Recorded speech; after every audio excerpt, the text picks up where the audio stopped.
SnowTrax is sponsored by Ski-Doo. What matters is what's next. Yamaha, conquers snow. And by FXR Racing, full throttle addiction.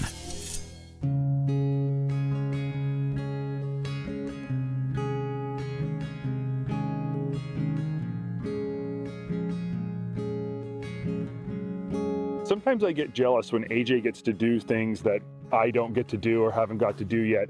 And one of the things AJ's done in the past is ridden with Dan Adams. And I have met Dan many times, and he is an awesome guy. And when AJ got to go ride with him a couple seasons ago, I was really jealous. This year, a trip came up that we were gonna go ride with Dan again. It was my turn. I've also never been to Alpine, Wyoming before. It's not very far from West Yellowstone in Montana, Jackson Hole. They're all kind of within about an hour of each other. So I've ridden those types of mountain ranges and in that general area, but I've never ridden out of that town, and that's where Dan's based. This trip was gonna take me to a new place to ride with a guy I'd never ridden before on some terrain I'd never seen, and I was pumped.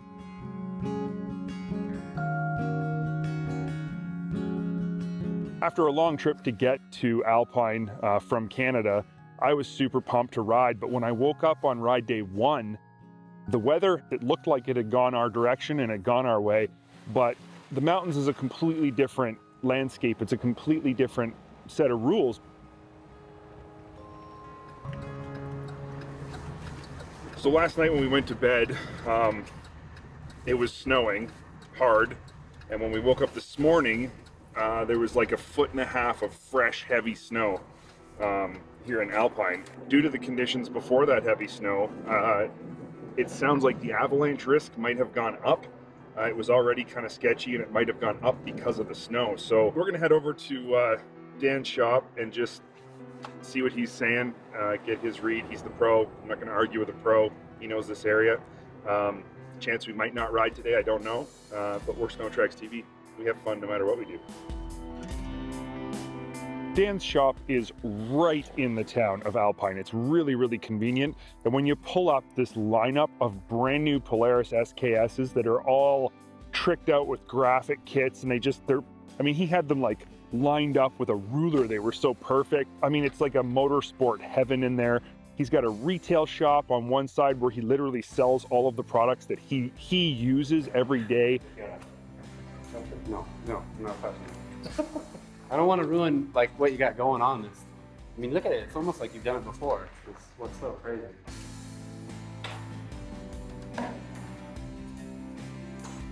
What's up? Hi guys. Oh yeah, nice to see you, man. You as well. Thanks for bringing me the snow. We thought we'd come bearing gifts, you know? Yeah, absolutely. Yeah, I hear we may not have brought the right kind of gift though. Well, we're always hopeful for snow, but yeah, sometimes Mother Nature, she lets us know when it's time to just, well, do some of this stuff, play in the shop. So today's avalanche forecast was a forecast that none of us want throughout our season, but when we get it, we have to act accordingly. At Next Level Riding Clinics, it is my job, it is my responsibility as a backcountry rider, and as somebody that is, I would say, has the knowledge of my area, my terrain. I know that when this forecast looks the way it does, that our best bet is to just stay off of it. You know, you're riding to ride another day. So oftentimes I'll tell clients, you know what, today is a day that you should go home and do what your wife is actually telling you to do. It gave us a chance for him to give me some tips and pointers as well, and we had some talks. It was really nice to just spend time getting to know Dan a little better. Just do what they say. And when Dan says don't ride because it's avalanche situations, you don't ride because I don't want to get buried. I think the reason why I really take, my backcountry safety and just personal experience in the backcountry, well, December 2nd, 2007, I was a rescuer. A good friend of mine, Jason Blair, was buried in a slide, and we were able to dig right to him. Jason was about 4.5 feet down, and he was under the snow for just under 5 minutes. It was my index finger in his mouth and in his nose, clearing his airway so that he could breathe. And every mountain rider, and this is myself majorly included in this, you have to be able to look at the decisions that you're making with some level of selfishness. And what I mean by that is that I have to be thinking of myself just as much as I'm thinking of the group that's with me, the friends that are along for the ride. If I'm the one that is caught under the snow, And I'm the one that had doubts about the day because I had doubts about the conditions, because I doubted what the forecast was showing me. This is a harsh one. You don't die right away. You're under the snow and you get to think about the things that you could have done. You get to think about the things or the people that are above the snow and whether or not they were properly trained or if they even had the right equipment or if you even talked about it. And you get that moment, and it scares me to death to know that I've had friends that have been in that spot where they're thinking about it underneath there, you know, as I'm rummaging around on the top of the snow trying to find them. And I just can't imagine the people that we have lost and they're thinking about something like that. We'd never know, but they're probably sitting there thinking to themselves, man, I should have listened. You know, I should have paid more attention. I should have actually taken that course that I kept putting it off and I kept putting something else in front of it, you know, whether it was a cost or a time or, you know, nobody was doing it. It wasn't cool. And man, I didn't want to be that guy that was being that dude that's just constantly talking about safety and this, that, and the other. I just want to ride my snowmobile and not worry about it. And I think that the thought process that goes through my mind about somebody that's sitting under the snow, if that was ever me, I would just be very difficult for me to not, you know, do what I do and network out to the people that I know it matters to.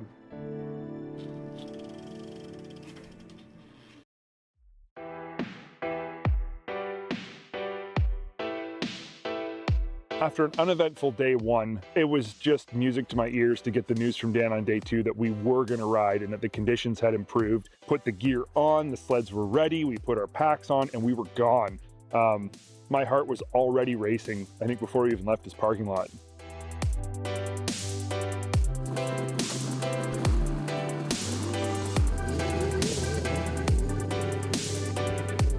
This morning, so our avalanche advisory as of 6:30 this morning went from a high to a considerable. And so I brought you guys up into one of my favorite riding areas.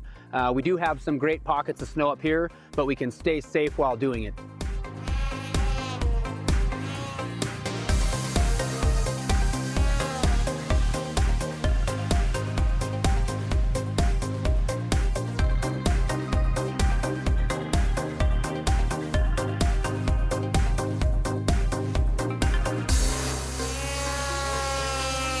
I go away on a trip like this, or my first mountain trip of the year, we're always going some crazy place where I got to ride these crazy lines in the trees on steep terrain, and it's my first ride, and I never get a chance to just warm up. Well, this time it was mint. We pulled up into this beautiful Alpine field that had tons of snow in it. The style of riding that we were thinking about or wanting to get accomplished today is not unlike any other day at Next Level. I want to get people comfortable on their machines off trail. So whether it be side hilling, we're learning how to downhill track, doing downhill or uphill turns, remembering that what we go across on the left side, we do need to go across it on the right side. Tips and tricks and little fundamentals that are a lot of fun for me as a coach to get people out and start training their brains and start giving them that really good muscle memory that hopefully will instill confidence in them as a rider and get them off the beaten path and into the good snow.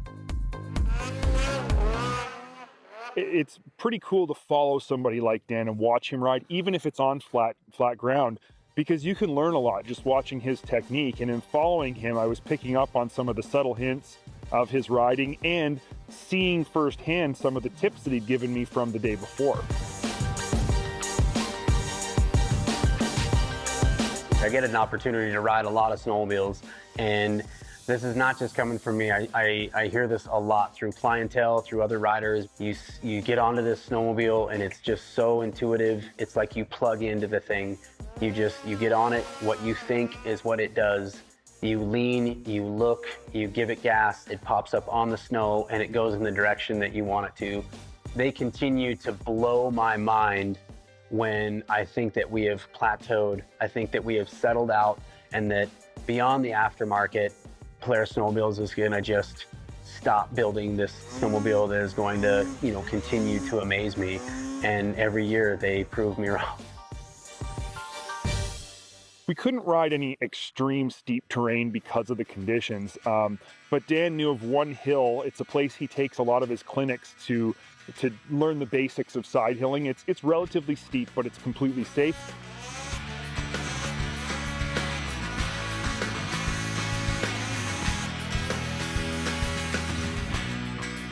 And so him and I spent some time ripping through the trees on this hill and doing some side hilling, and him showing me some tips about how to side hill better. And it was pretty mellow because it wasn't extreme terrain, but it was still a lot of fun.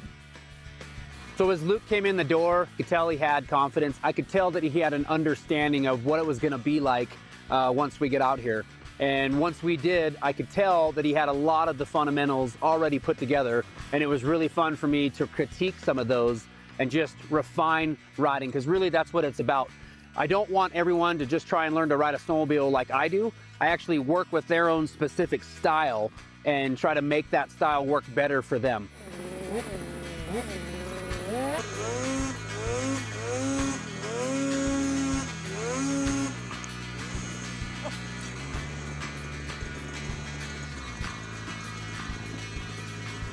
Oh, that's a tree!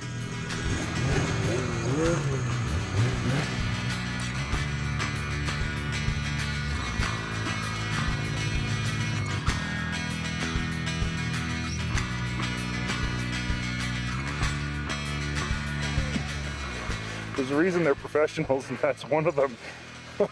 That was gnarly.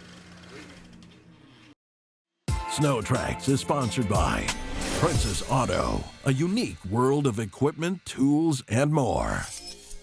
So we were out riding snowmobiles. The emphasis on today was obviously learning how to ride the sleds and kind of putting on a riding clinic for Luke. Then out of the blue, we're surprised by my two guys, Jason Blair and Dylan Hoppala, who roll in on our brand new Timbersled Aero 120s. Dan and I jumped on the two Timbersleds and took off, and immediately, as soon as I dumped the clutch, I was like right at home and remembered why I love doing this so much.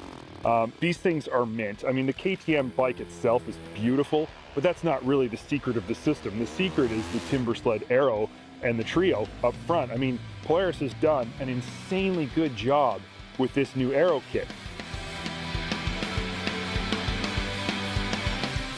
Dan and I had a blast riding these snow bikes together and following each other. And he's a snowmobiler at heart, and he loves riding snow bikes. He loves Timbersleds, but you can just tell that he is absolutely at home on a snowmobile, and that's where he prefers to be.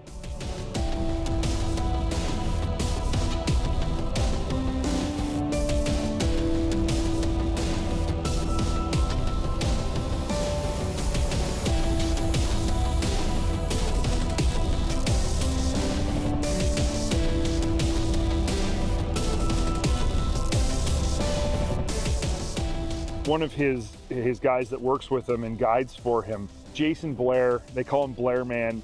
He's pretty extreme on that Timbersled. There was one point where we all stopped in this little valley staring at this crazy steep wall of just trees, and and over the top, here he comes.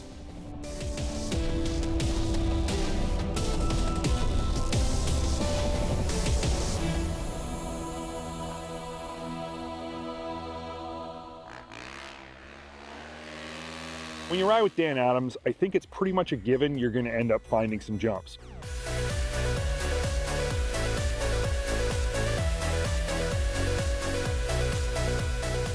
An absolute blast with Luke and everybody here, the gang with SnowTrax TV. Really excited that you guys got to come out, experience what Next Level is all about. We come out west with this idea that it's always going to be perfect, and that even if you've got a guide or you're coming with someone like myself, that it's like a Disneyland or it's like a theme park, and that's not what this is. We still have to pay attention to the warning signs. We came out on day 2. We had an unbelievable time. Did we get up on any steep hills? Did we put ourselves in any kind of danger? And the answer is no. We still had an absolute riot. And that's what Next Level is about. It's really about the quality and the timing that we put into all this so that each client that comes out here, they have the most unbelievable experience on snow. Being able to come out and do this with Dan, Polaris rider, riding Polaris sleds up in the mountains. I mean, these snowmobiles are just beyond incredible. You know, if people come to me and ask me, I want to do that, how can I do that? The answer is easy. Go online, look up Dan's website, Next Level, and book a clinic. I couldn't put together a more fun trip than this one if I wanted to, and trips like these are the ones that I hang on to while the sun's out and it's warm. I remember this kind of stuff, and I'm never going to forget this one. Closed captioning of SnowTrax is sponsored by Triton Trailers, built for adventure.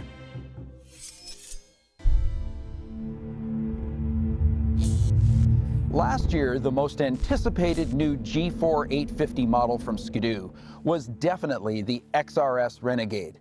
But guess what? In model year 2017, it was a no-show.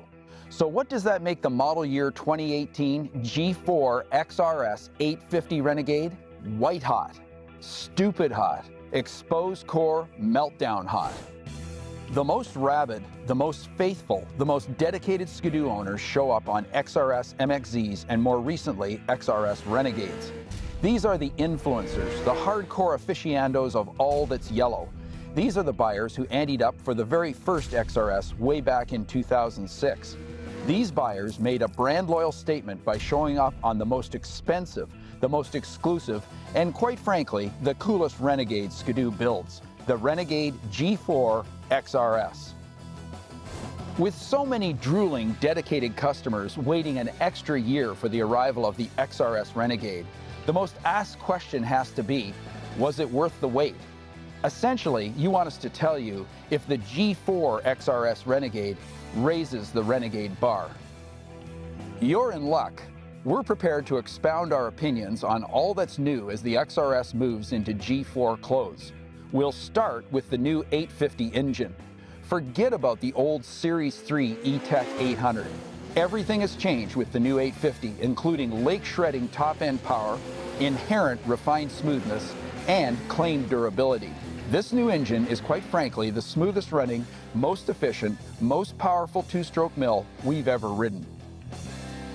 While the new 850 Twin belts out imposing thrust that translates into arm-straightening, lake-shortening top end, we believe a good portion of the new 850's impressive jam is a result of massively reduced torque tower friction and resultant telepathic backshift response from the new roller tower P-drive.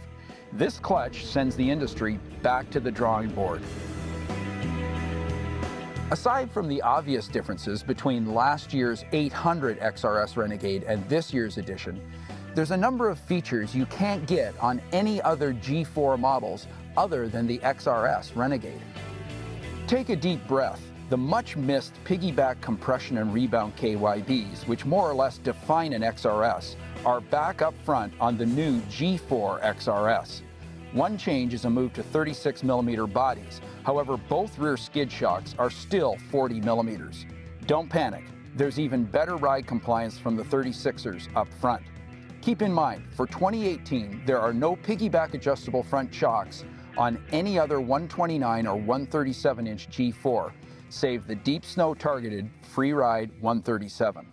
This year, you can order your G4 XRS Renegade with either a 125, 1.5, or 1.6-inch lug track. The 1.6-inch lugger is an ice ripper. From a pure get the power to the snow perspective, go for the 1.6 ice ripper. The XRS comes standard with Ski-Doo's G4 specific adjustable bar riser, which provides up to 4 inches of fore and aft handlebar movement. The G4 chassis is so sensitive to rider positioning, this riser will become one of your most useful everyday tuning tools. So will Ski-Doo's TS tunable skis. These adjustable carbide skis are standard on the XRS Renegade. This year, Ski-Doo has widened and flattened the running boards on the G4 XRS Renegade compared to last year's XS800-based XRS. For seasoned Ski-Doo pilots, the G4 presents the most different ergos among all manufacturers.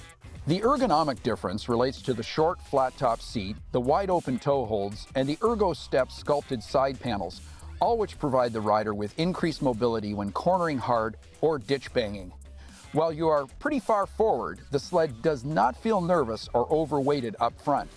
These adjustable KYBs definitely provide the best handling among all G4 variants. Ski-Doo has finally figured out how to get us to stop harassing them about too low and ineffective XRS windshields. The G4 XRS doesn't have a windshield. Zip, none, nada. Now that'll teach us a lesson. We have to admit, Ski-Doo has done an exceptional job with the graphic portrayal of the X-RS, both the MXZ and the Renegade. The yellow and silver colors are stunning, and the sled presents an exceptionally aggressive profile from almost any angle. Fit and build quality on the G4s takes Ski-Doo to a new level of industry leadership in this important category. The G4 platform exudes quality and is honestly as close to automotive in its assembly as any powersport vehicle built today. The most awaited new Ski-Doo has finally arrived. Without a doubt, the new G4 XRS Renegade is the best XRS Renegade to date. The only challenge Ski-Doo gurus face now is to find a dealer with an unsold copy. SnowTrax has been sponsored by Polaris. See endless possibilities. MBRP Performance Exhaust. Race inspired. Trail proven. And by Arctic Cat. Share our passion.